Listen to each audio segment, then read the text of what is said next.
What's up, everybody? I'm back with another certified hood classic, sponsored straight by the CIA to plague your minds with a bunch of bullshit ass opinions. And for today's video, we gotta actually talk about something that's not me just explaining drama like it's a Wikipedia article. This time I'm actually gonna talk about music, or music theory at least, right? But of course I always gotta ask, how has these past 6 days for you been, or 5 days actually, because the last video I dropped was on a Tuesday, but how has this past week been for you? Hopefully something eventful happened. For me, it's been all quiet on the Western Front, unless you saw my Instagram story. But hey, if you support it, cool. If you don't, I don't care. Just watch the videos. I need money. So if you didn't know, Tyler dropped his latest studio album this morning, actually at 6 a.m. called Chomakopia, which is another attempt at genre-bending experimental hip-hop that for a lot of people definitely taking them out of their seats. For me, I have not fully listened to the album yet, but you just got to hear me out. I have opinions and I want to give them, and sure, they might not be valid, but you've already been watching the past 300 videos I have on this channel anyways, so it's not like you actually cared about validated opinions in the first place. But if there's one thing I wanted to be able to talk about this video, is just Tyler's change and his transformation from who he was before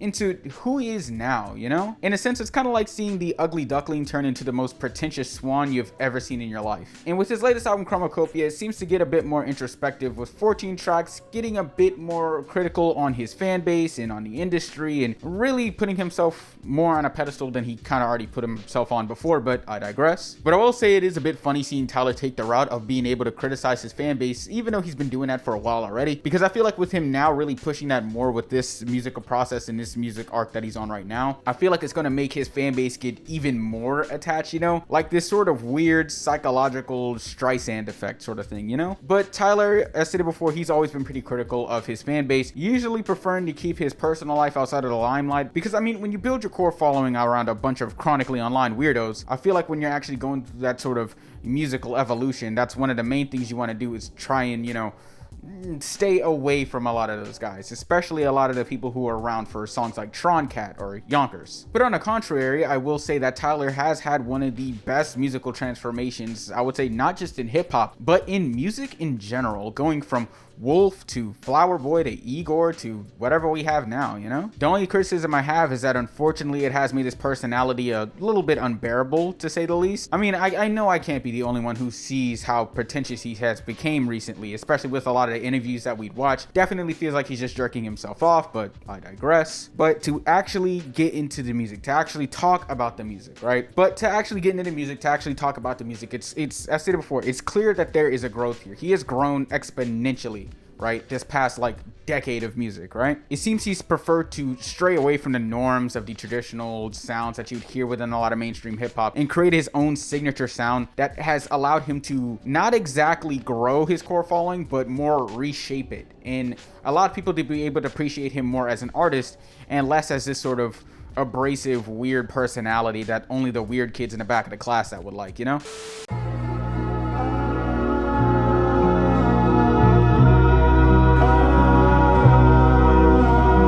I mean, just take a look at his production style. I mean, before it was a lot more rugged, it was more boom bap heavy, backpack rap vibes, trying to be as edgy and angst as possible. But now it's kind of turned into this more piano heavy, synth heavy, more clear, more crisp on the mixing. You know, it's became a lot more clear and fluid within his production style, while still being able to incorporate those boom bap elements to be able to complement his more lyrically inclined rapping style. And then even when you look at his rapping style, but you know, as I said before, he was a lot more abrasive, a lot more edgy and off-putting, to say the least. I mean, if we just want to get realistic here, I feel like most of his lyrics from before Cherry Bomb dropped would get him immediately canceled today, but it is what it is. But the internet was a way different place back then, with a lot of people, including myself, tending to overlook a lot of those more controversial lyrics. I mean, I remember me and my friends back in middle school listening to Tron Cat and Yonkers like it was like the school curriculum, you know what I mean? But now Tyler has been placed amongst some of like the best artists today, garnering tons of praise from all corners,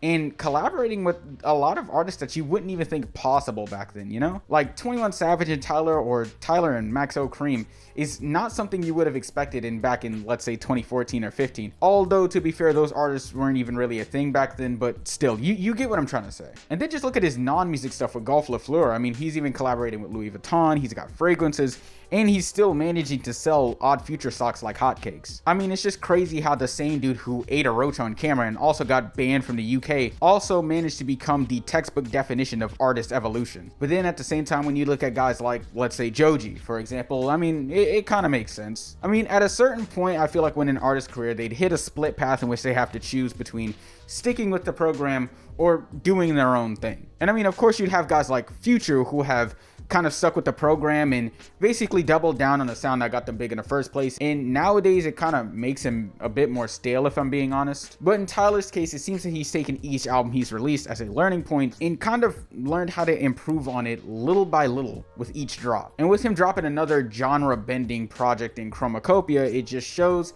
once again how much he actually cares about the craft, even if it means that he likes to jerk himself off about that as well. But now the question becomes, what will the future even entail for Tyler? I mean, the guy's already in his 30s now, and while there isn't exactly an age limit on being a rapper or just being a musician in general, I believe his ventures have expanded way further than music at this point, right? I mean, am I saying that he has a ceiling? No, not exactly, but what I am saying is that once you've done everything, what else is there to do? But that's just my thoughts on Tyler's career. Nothing crazy I exactly have to say about Chomakopia. I said it before, I have not fully listened to the album yet. One, because I just woke up an hour ago. Okay, leave me the fuck alone. Two, I also have a job in the life. All right, I'll get to the listening process when I get to it. But let me know your thoughts on Chomakopia down in the comments. I'll like and subscribe button. Of course, follow my IG as well. And I'll see you guys next week when I spend the next 30 minutes on camera just going "Rrr, rrr," while crawling on all fours. Peace.